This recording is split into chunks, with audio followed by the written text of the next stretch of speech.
You are listening to episode 27 of the Peaceful Mind podcast.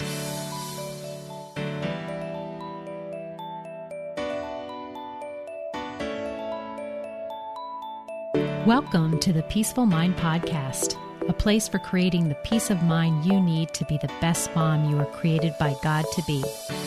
If you want to bring more balance, more joy, and more peace to your motherhood, this is the place for you. I'm your host, certified life coach and Catholic mom, Danielle Thienel. In the name of the Father, of the Son, and of the Holy Spirit, let's get started.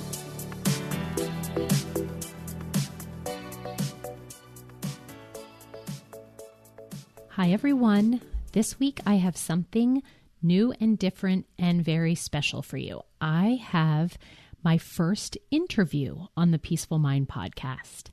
And I chose to talk about the subject, how to stop yelling. And this comes from hearing from you all and my clients and who I work with that they really need and want more patience in their life. So I have recruited my client and friend and doctor, Michelle Chestovich, who is a life coach for physician moms.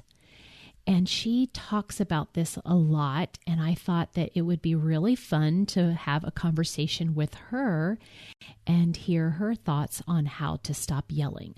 So let's dive in to my interview with Dr. Michelle Chestovich. Welcome, Michelle. So happy to have you on the podcast today. I'm so excited to be here. Thanks, Danielle. Yes. Why don't you take a minute to tell my listeners just a little bit about who you are and what you do? Yes, thank you. I'm Michelle Chestovich, and I am a mom of 4, and I am a family physician, and I'm a life coach. And can I add you're a Catholic mom? Yes, thank you. Yes, I am. So I have mentioned, I did in my little intro, that you are not only a client of mine, but we didn't talk about this before, but as our friendship has grown when we first met becoming life coaches together, that we are actually through marriage family.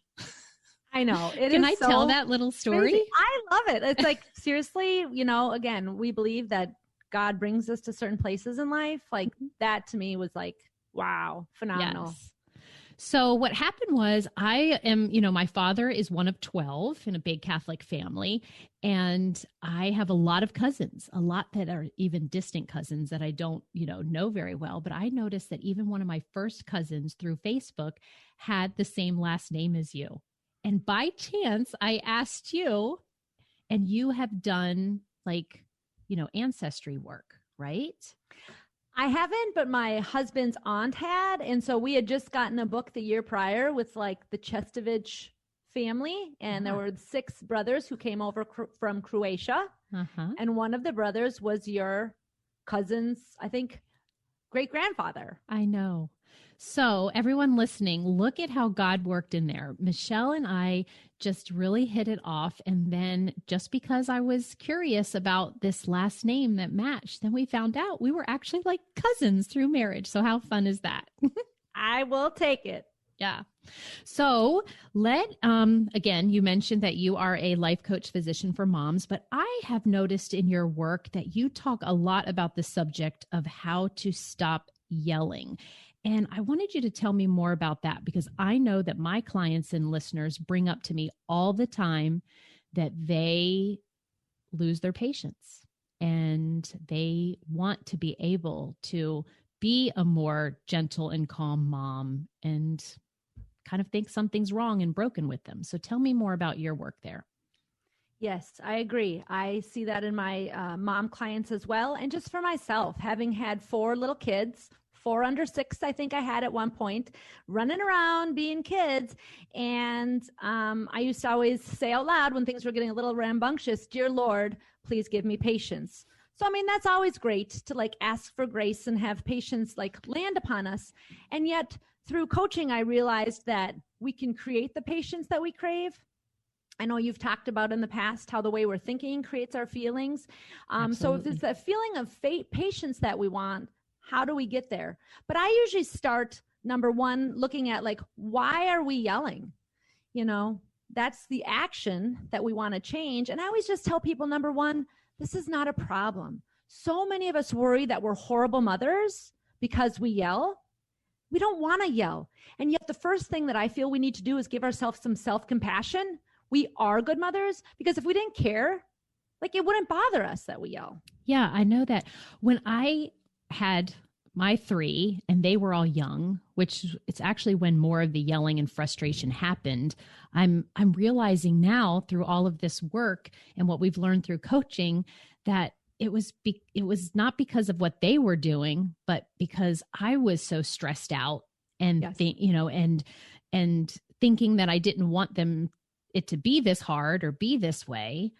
And then I found myself losing it, right? And yelling.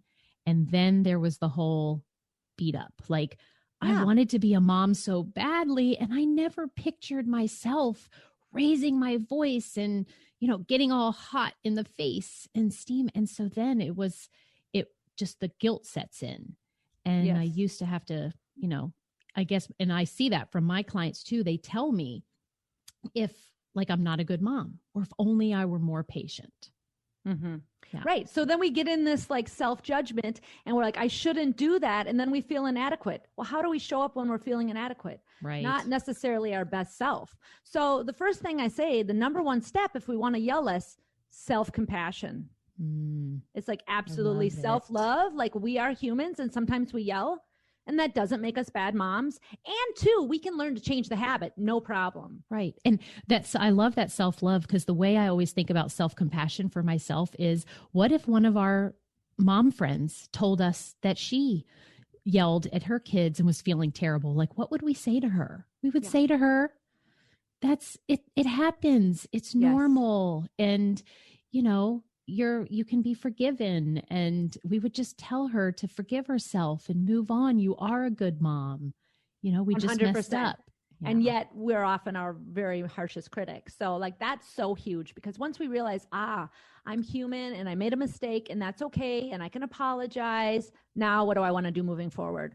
So what I talk to people about when we want to change this habit, if you found yourself kind of in this habit of yelling, is just, again, understanding that the brain likes efficiency. So of course we've got a habit. There's a thing that happens all the time, a circumstance, and we have just general default thoughts about it. And it usually makes us feel frustrated or annoyed. Those are the most common feelings that I see as triggers. And so really the first step is just awareness. What is it that's causing me to yell? What's going on? And then some people say, well, it's like a mess all over the floor. Okay, but it's actually not the mess on the floor. What are you thinking about the mess on the floor? What I hear from my clients is, my kids are very difficult, or if the kids wouldn't act that way, then I wouldn't have to yell. And I know that I find myself in that position a lot. Yeah. Right? If you would just do what I said, then I wouldn't have to be a yelling mom. Right. Or if you came the first 3 times I asked you to please empty the garbage, like, then life would be perfect. And, I do have a lot of people who say, gosh, it's that 4th time that I just, I lose it. And I'm like, okay, great. Well, let's explore that. So you're having a thought, I shouldn't have to ask 4 times. And that makes you feel frustrated or annoyed.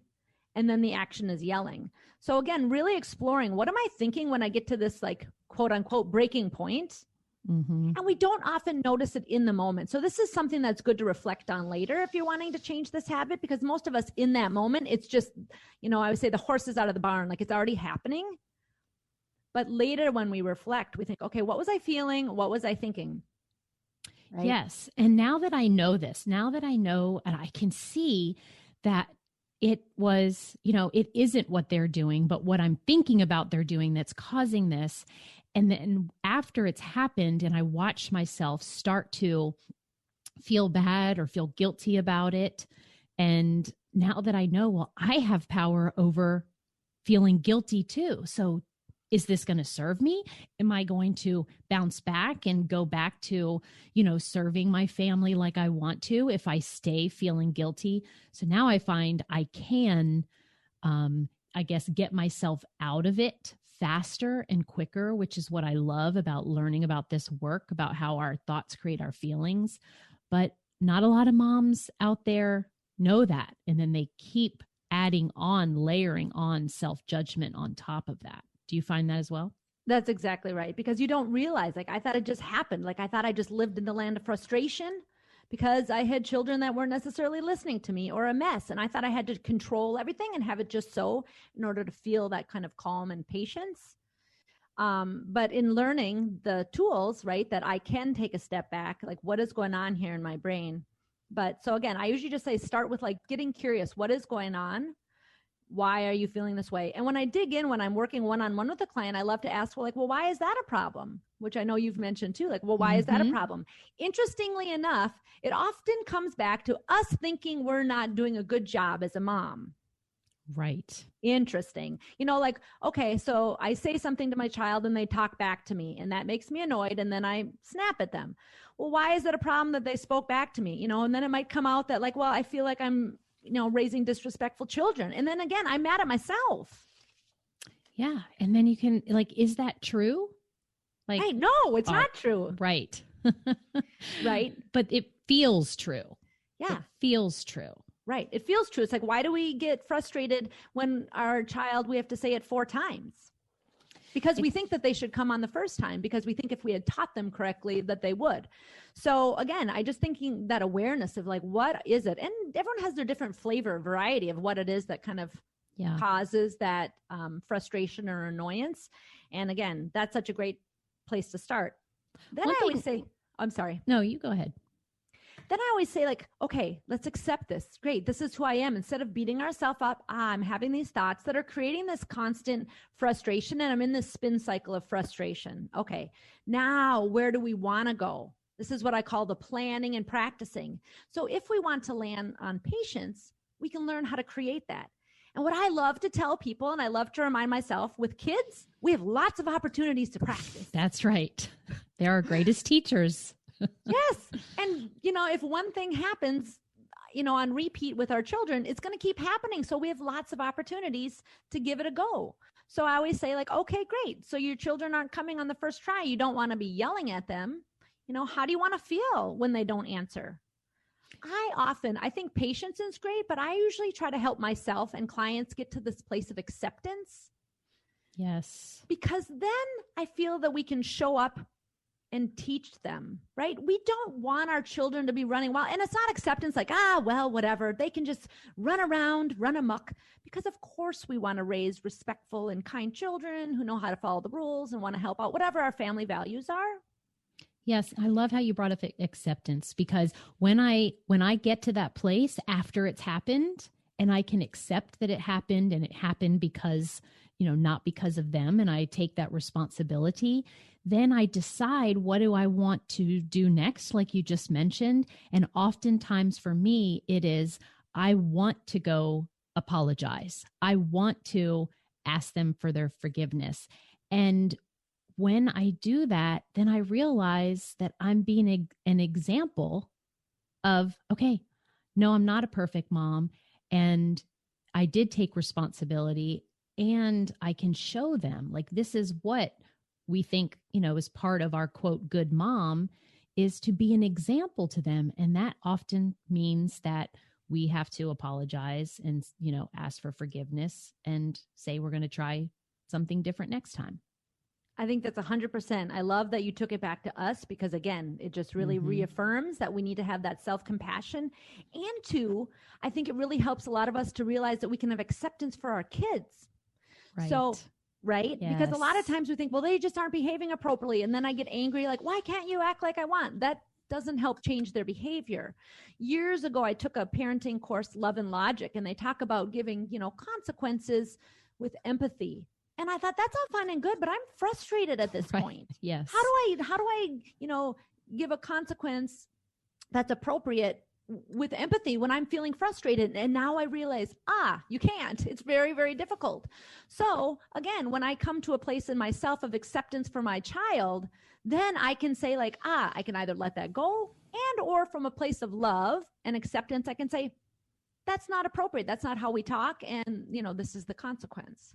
But right now, wouldn't you agree that the moms who are out there and we yell that, and they don't know, they haven't been able to apply this work yet, right? Where your thoughts create your feelings and then drive how you're showing up as a mom. What they will latch onto are thoughts that bring on the feeling of shame.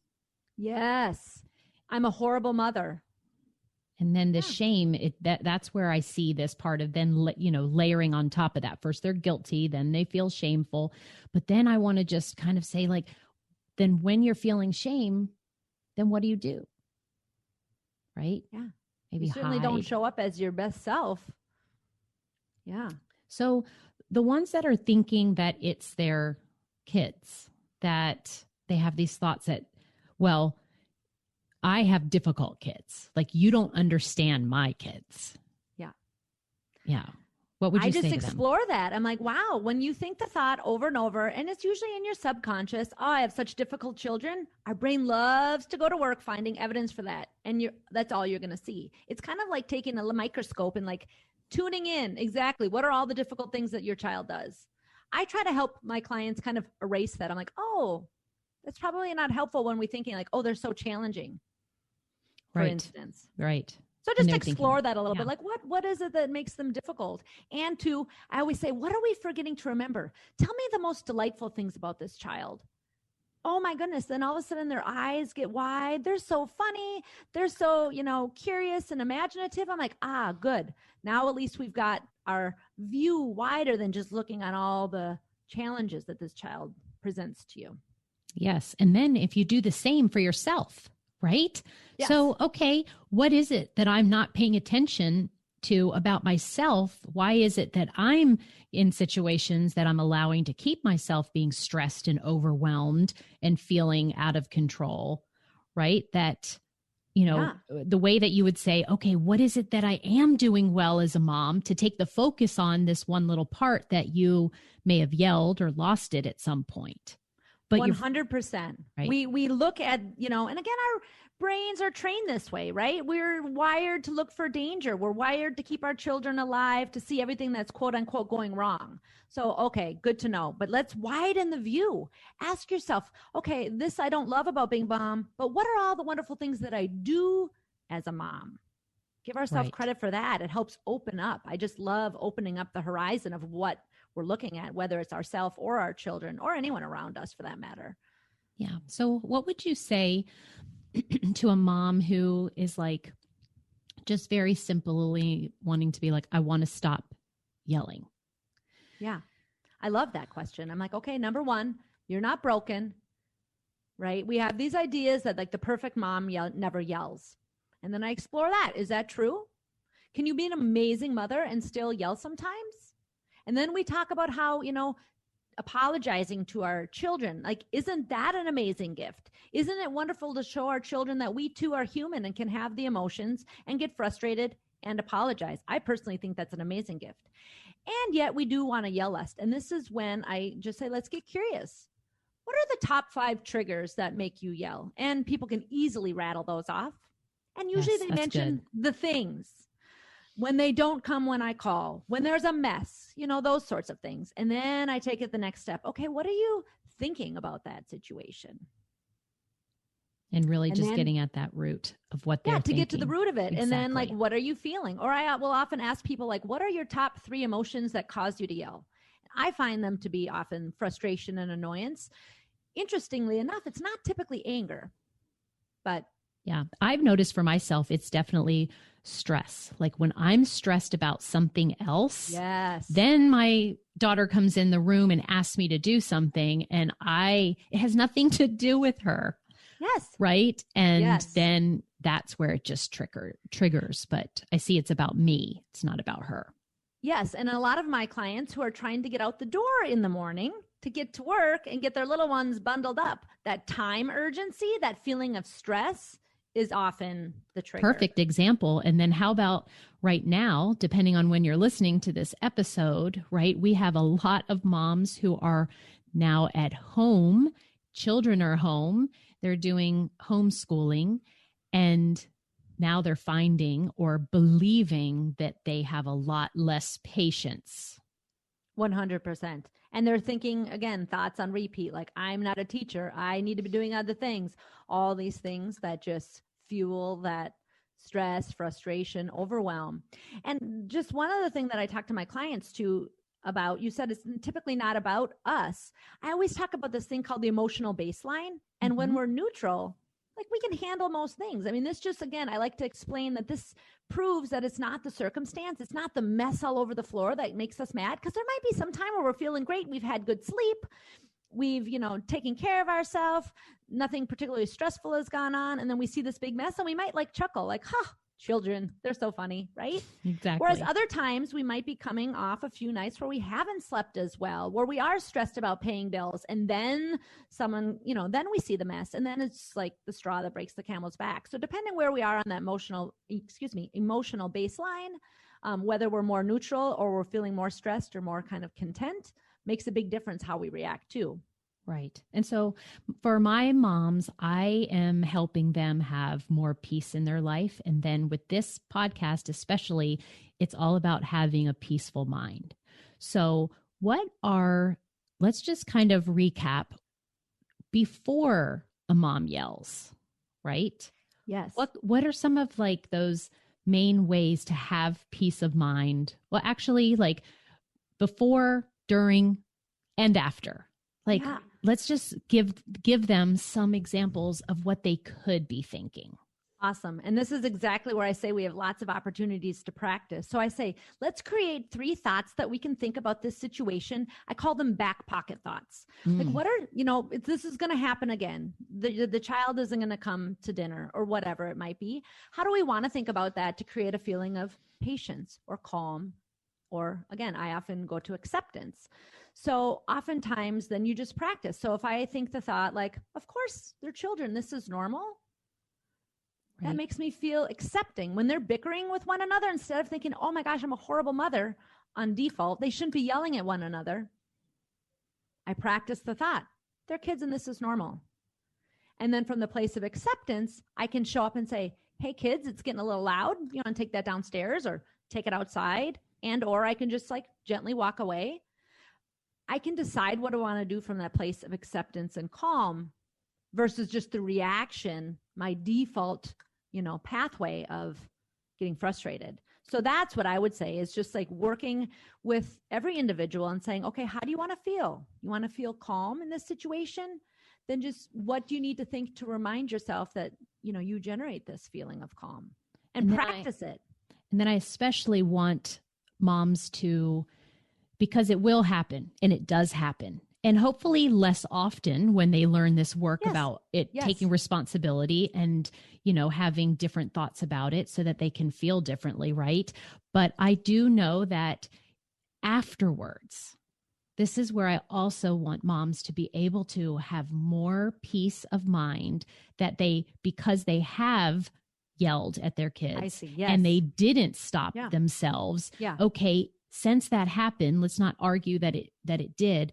Right. Now, how can you not go into that loop that brings on shame? And I want them to have compassion for themselves after the fact too, to be able to hurry up and regain peace of mind, knowing I'm just human.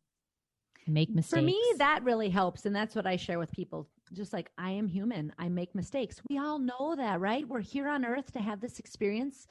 We make mistakes, right? And to ask for forgiveness is really great. But just to like forgive yourself. Like, I am human. This is okay. I'm a great mom. And again, these are not just mantras like, I'm a great mom. I'm a great mom. Like, no. Remind yourself about all the wonderful things that you do for your children. I love my children. And I yell sometimes. Like sometimes just even those gentle thoughts. Like, it's okay. Yeah. I'm working on this habit.